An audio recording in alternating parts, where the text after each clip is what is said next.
Hello friends, இன்னைக்கு பார்த்தீங்கன்னா, இந்த ப்ளவுஸ் எல்லாம் தான் வந்து ஸ்டிச் பண்ணலாம் அப்படின்னு சொல்லி கட்டிங் போட்டு வச்சிருந்தேன் ஆல்ரெடி. ஆனா வந்து பார்த்தீங்க அப்படின்னா, என்ன ஒரு அர்ஜென்ட் ப்ளவுஸ் வந்து ஆர்டர் வந்திருந்தது. சரின்னு சொல்லி அதை எல்லாத்தையும் எடுத்து வச்சுட்டு மீதி எல்லாத்தையும் வந்து கட் பண்ண ஆரம்பிச்சுட்டேன் இந்த ப்ளவுஸை. இதை நான் கரெக்டாக கட் பண்ணும்போது வந்து பார்த்தீங்க அப்படின்னா 10:53க்கு எடுத்தேன். கஸ்டமருக்கு 1 மணிக்கு வந்து ப்ளவுஸ் வேணும் அப்படின்னு சொல்லி கேட்டிருந்தாங்க. நானும் வந்து டக்குன்னு எல்லாமே வந்து கட் பண்ணி எடுத்துகிட்டு பேக் பார்ட்டு, ஃப்ரண்ட் பார்ட்டு, பட்டி அந்த மாதிரி எல்லா பீசஸையும் கட் பண்ணி நம்ம வந்து மார்க் பண்ணி எடுத்துட்டதுக்கப்புறமேலு கட்டிங் முடிச்சதுக்கப்புறம் டைம் பார்க்கும்போது 11:01 ஆயிடுச்சு. அதுக்கப்புறமேல் தான் வந்து ஸ்டிச் பண்ண ஆரம்பித்தேன். ஸ்டிச் பண்ணுறப்போ வந்து பார்த்தீங்க அப்படின்னா, ஸ்டிச் பண்ணி முடிக்கிறதுக்கு எனக்கு வந்து டைம் வந்து எவ்வளோ ஆச்சு அப்படின்னு பார்த்தீங்கன்னா, நான் 11:33க்கு வந்து இந்த ப்ளவுஸை வந்து முடித்தேன். மொத்தமாக வந்து பார்த்தீங்க அப்படின்னா, கட்டிங்க்கு வந்து எனக்கு 8 நிமிஷமும், ப்ளவுஸோட ஸ்டிச்சிங்க்கு வந்து எனக்கு 32 நிமிஷமும் ஆச்சு. இந்த 32 நிமிஷத்தில் நான் வந்து இந்த ப்ளவுஸ் வந்து ஒரு சாதா ப்ளவுஸ் வந்து ஸ்டிச் பண்ணி முடிச்சிட்டேன். இதோட லாங் வீடியோ பார்த்தீங்க அப்படின்னா நம்ம சேனலில் கொடுத்துருக்குறேன்.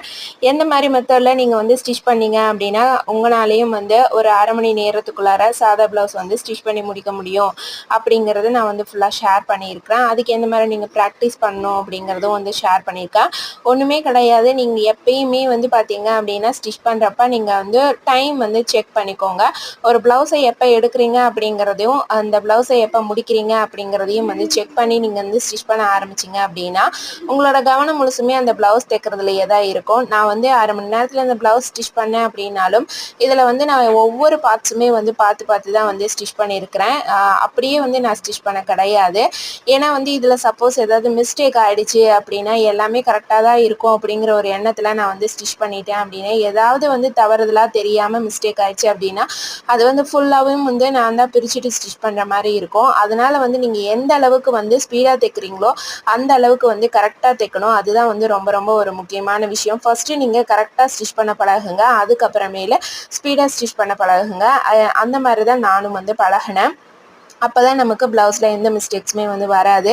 இப்போ ஃபுல்லாக எல்லா பார்ட்ஸுமே முடிச்சுட்டு நான் வந்து கை வந்து ஸ்டிச் பண்ணிகிட்ருக்கேன். கையும் வந்து ஸ்டிச் பண்ணிவிட்டு சைடு எல்லாமே கரெக்டாக இருக்கா அப்படின்னு செக் பண்ணி பார்த்துட்டு அதுக்கு அடுத்தது எக்ஸ்ட்ரா தையெல்லாம் போட்டுட்டு நான் வந்து இந்த கை ஸ்டிச் பண்ணதுக்கப்புறமே தான் கையுக்கும் பட்டிக்கும் ஓவர்லாக் வந்து போட்டு எடுத்துக்குவேன். ஓவர்லாக் போட்டு எடுத்ததுக்கப்புறமே நம்ம வந்து அளவு ப்ளவுஸில் இருக்கிற மாதிரியே சைடு அளவு பிடிச்சோம் அப்படின்னா நமக்கு வந்து ப்ளவுஸ் வந்து ரெடி. இந்த ப்ளவுஸ் பார்த்தீங்க அப்படின்னா மொத்தமாக நான் வந்து கட் பண்ணி ஸ்டிச் பண்ணுறதுக்கு எனக்கு 40 நிமிஷம் வந்து ஆச்சு. இந்த மாதிரி அர்ஜென்ட் டைமில் உங்களுக்கும் ப்ளவுஸ் வந்து வந்தது அப்படின்னா நீங்கள் எத்தனை நிமிஷத்துக்குள்ளார ஸ்டிச் பண்ணுவீங்க அப்படிங்கிறத மறக்காமல் வந்து கமெண்ட்டில் சொல்லுங்கள். ஸ்டிச்சிங் சம்மந்தமாக நிறைய விஷயங்கள் தெரிஞ்சுக்கணும் அப்படின்னா மறக்காமல் நீங்கள் நம்ம சேனலை ஃபஸ்ட் டைம் பார்க்குறீங்கன்னா சப்ஸ்கிரைப் பண்ணி சப்போர்ட் பண்ணுங்கள். தேங்க்ஸ் ஃபார் வாட்சிங் ஃப்ரெண்ட்ஸ். பாய்.